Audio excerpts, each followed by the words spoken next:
This project started out as pretty much another palette cleanser, just like the Mach 5 was supposed to be. I just wanted a simple kit to build right out of the box. Just going to do nothing fancy to it, for the exception of the paint job. I bought real car paint, and I was going to finish off the model nice and neat with real car paint, and I wanted it to be just really a nice, clean build. But it wasn't to be.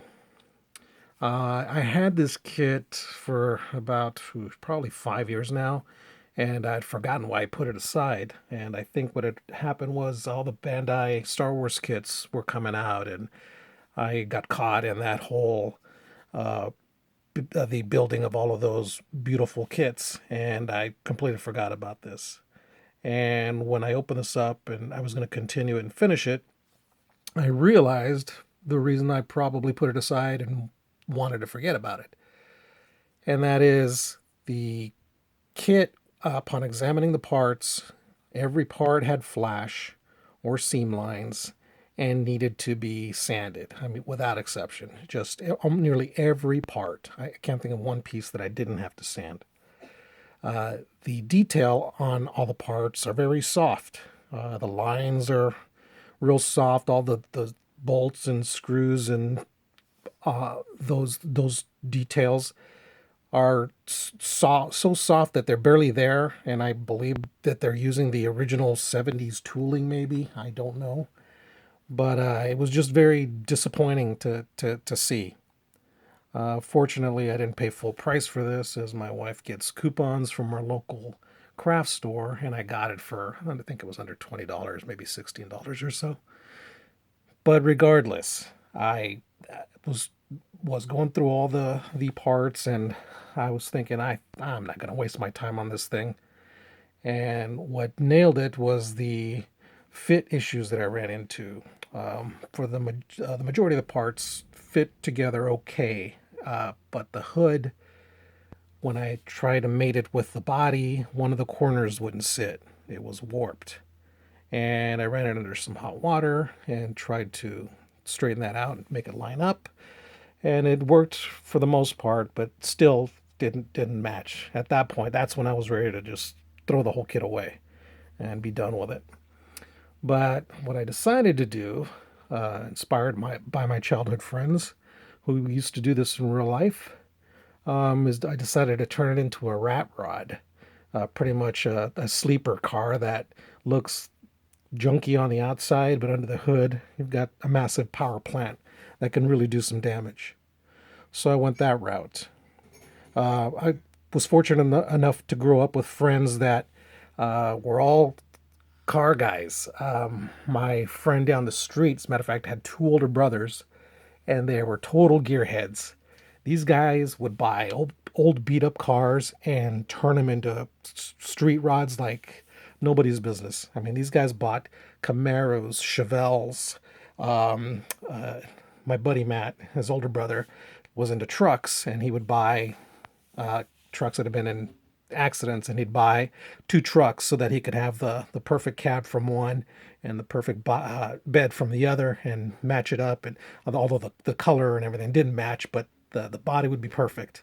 And then he would take, and we had a local junkyard that was primarily Chevrolet.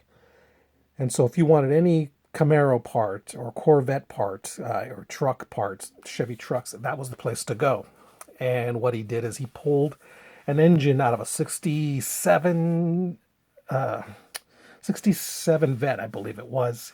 And this thing was gorgeous. It had a crossfire injection, and you car guys and vet guys know what I'm talking about.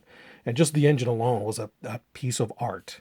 And so he took this truck and put that engine in it, lowered it, and this thing was one of the coolest looking things you will ever see and hear. And that sucker flew. But he did that type of thing several times with different trucks and different cars. And the second oldest brother, he was into Ford Falcons and Ford Galaxies and Oldsmobiles with huge motors, and they would uh, trick him out and make him even faster. But anyway, so that led me to go this route with this truck. I just decided to make it a total fun project, and I would work on my rusting and my paint flaking off and my weathering. And again, it wasn't the route that I wanted to go, but that's where it took me, and it actually ended up being a more of a fun project doing that because I had no limitations. It was a blank slate that I could do whatever I want, except for the engine. The engine I kept intact, pretty much stock, the way it came in the kit. Although I added spark plug wires, and I think that was all I did to it, to the engine, if I remember. But anyway, and here's the finished product. So again, what I did with the paint job is I turned it into a pretty much a rust bucket where the rust coming through and the paint coming off and flaking off in some parts, and I just basically turned it into an exercise of weathering and making it look aged and old. I did keep the decals because I thought adding a little bit of color might bring it to life. As you can see, that corner of the hood right there on the right side where it meets the body uh, doesn't line up very well. Um, and again, it's just overall this it was a disappointing kit, and I can't recommend it at all. Though I did turn it into a fun project. It lasted a couple of weekends. I overall, it's not, this kit is not worth the money.